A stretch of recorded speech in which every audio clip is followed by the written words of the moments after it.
Master trip relay क्या होती है, मास्टर ट्रिप रिले किस तरह से काम करती है और मास्टर ट्रिप रिले का हमारे सिस्टम में उपयोग क्यों किया जाता है, इन सब के बारे में जानने के लिए हमारे इस वीडियो को शुरू से लेकर लास्ट तक देखते रहिए। तो चलिए शुरू करते हैं अपने इस वीडियो को। मास्टर ट्रिप रिले, जिसको हम 86 रिले और लॉकआउट रिले के नाम से भी जानते हैं, ये हमारे सिस्टम में दोनों जगह यूज की जाती है। चाहे हमारा LT सिस्टम हो चाहे हमारा HT सिस्टम हो, दोनों जगह पे आपको ये रिले देखने को मिल जाएगी। हमारे इलेक्ट्रिकल सिस्टम में जितनी भी रिले यूज होती हैं, उनमें से ये अकेली ऐसी रिले होती है जो किसी भी इलेक्ट्रिकल पैरामीटर को मेजर नहीं करती है। जैसे हमारी OC यानी ओवर करंट रिले होगी, वो हमें ओवर करंट से प्रोटेक्ट करती है। OV रिले जो हमें ओवर वोल्टेज से प्रोटेक्ट करती है। UV रिले हमें अंडर वोल्टेज मेजर करके अंडर वोल्टेज से प्रोटेक्ट करती है। अर्थ फॉल्ट रिले है जो वो अर्थ फॉल्ट को डिटेक्ट करके हमें अर्थ फॉल्ट से प्रोटेक्ट करती है। लेकिन जो हमारी ये मास्टर ट्रिप रिले होती है, ये किसी भी तरह के कोई भी पैरामीटर को मेजर नहीं करती है, लेकिन फिर भी ये हमारे इलेक्ट्रिकल सिस्टम में एक मेन रिले होती है जो हमें हमारे सिस्टम को प्रोटेक्ट करने में मदद करती है। ये डायरेक्ट तो किसी भी फॉल्ट से हमें नहीं बचाती, लेकिन जो बाकी की रिले होती हैं जो वो फॉल्ट को डिटेक्ट करती हैं, उनके फॉल्ट को डिटेक्ट करके हमारे सिस्टम को सेफ रखने में ये रिले बहुत ही बड़ा रोल निभाती है। तो आखिर हमारी ये मास्टर ट्रिप रिले होती क्या है? तो ये हमारी एक ऑक्सिलरी रिले होती है जो कि अलग अलग रिले से जो हमारे सिस्टम में लगाई जाती हैं, जैसे कि over current, over voltage, under voltage, इन सभी रिले से मिलने वाले सिग्नल को हैंडल करती है। और इनके सिग्नल को हैंडल करने के साथ साथ ये हमारे ब्रेकर की जो ट्रिपिंग कोइल होती है उसको सिग्नल प्रोवाइड करवाती है, ताकि हमारा जो सिस्टम है किसी भी फॉल्ट की कंडीशन में ट्रिप हो जाए और जो हमारा पूरा का पूरा सिस्टम है वो डैमेज होने से बच जाए। तो आखिर इसका यूज करते ही क्यों है? तो मान लीजिए हमारे सिस्टम में जो अलग अलग रिले लगे रहते हैं, जैसे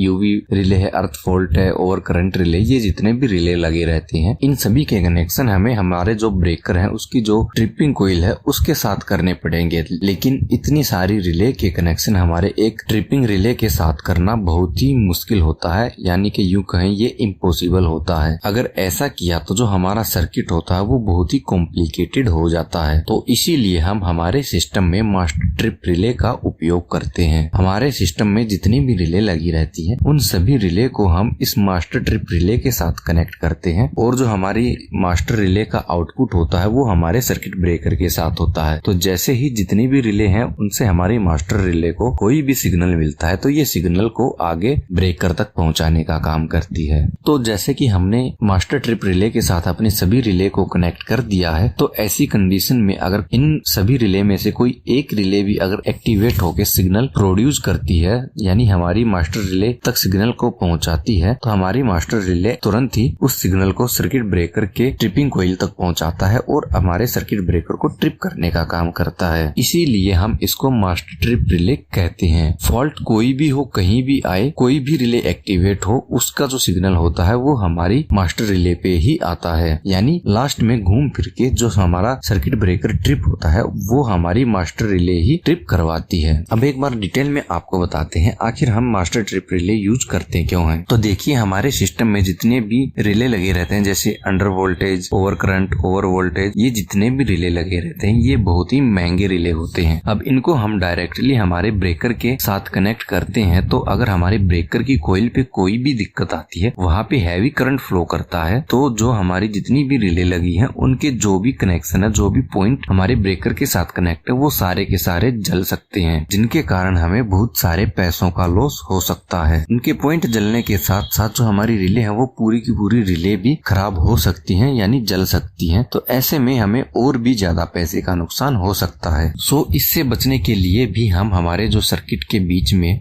मास्टर रिले को कनेक्ट करते हैं, ताकि जो भी प्रॉब्लम आए उस प्रॉब्लम के कारण जो हमारी मेन रिले हैं वो सारी की सारी रिले इफेक्ट ना हो, वो रिले हमारी सेफ रहें। जबकि जो हमारी मास्टर ट्रिप रिले होती है उसके जो टर्मिनल होते हैं वो हैवी करंट को झेलने के लायक होते हैं। अगर हमारे ब्रेकर या उसकी कोइल में हैवी करंट फ्लो होता है या हैवी वोल्टेज फ्लो होती है, तो ऐसी कंडीशन में हमारी मास्टर ट्रिप रिले को कुछ खास फर्क नहीं पड़ने वाला। इसके अलावा कॉम्प्लिकेशन वाला पॉइंट हमने पहले बताया था, अगर इतनी सारी रिले रिले को हम एक साथ अपने ब्रेकर की कॉइल के साथ कनेक्ट करेंगे तो उनको एक तो पहले कनेक्ट करना ही मुश्किल है। अगर उसको हमने कनेक्ट कर भी दिया तो ये सारा सिस्टम बहुत ही कॉम्प्लिकेटेड हो जाएगा और एक जगह पे इतने सारे पॉइंट कनेक्ट करना भी इम्पॉसिबल होता है। तो बेसिकली जो हम मास्टर रिले यूज करते हैं वो हमारे जो मेन रिले होते हैं उनको बचाने के लिए करते हैं, और जो हमारे सिस्टम की या फिर वायरिंग की जो सिंप्लिसिटी है उसको सिंपल से सिंपल रखने के लिए ही मास्टर ट्रिप रिले का यूज करते हैं। तो आपको जो चीज ध्यान में रखनी है वो यही रखनी है कि जो हमारी मास्टर ट्रिप रिले होती है वो किसी भी इलेक्ट्रिकल पैरामीटर को मेजर नहीं करती है। जो हमारे सिस्टम में मेन रिले लगी रहती है उनके और जो हमारी ब्रेकर की ट्रिपिंग कॉइल होती है इनके बीच की एक मिडल डिवाइस होती है। तो उम्मीद है आपको ये जानकारी पसंद आई होगी। इससे जुड़ा अगर आपका कोई भी सवाल है तो आप हमें नीचे कमेंट में पूछ सकते हैं। इसके अलावा अगर आप अंडर वोल्टेज और शंट ट्रिप में क्या अंतर है ये जानना चाहते हैं तो इसके लिए आप हमारी राइट वाली वीडियो देख सकते हैं। और अगर आप ये जानना चाहते हैं कि जो हमारी VCB होती है उसमें कौन कौन सी सेफ्टियां होती हैं तो इसके लिए आप हमारी लेफ्ट वाली वीडियो देख सकते हैं।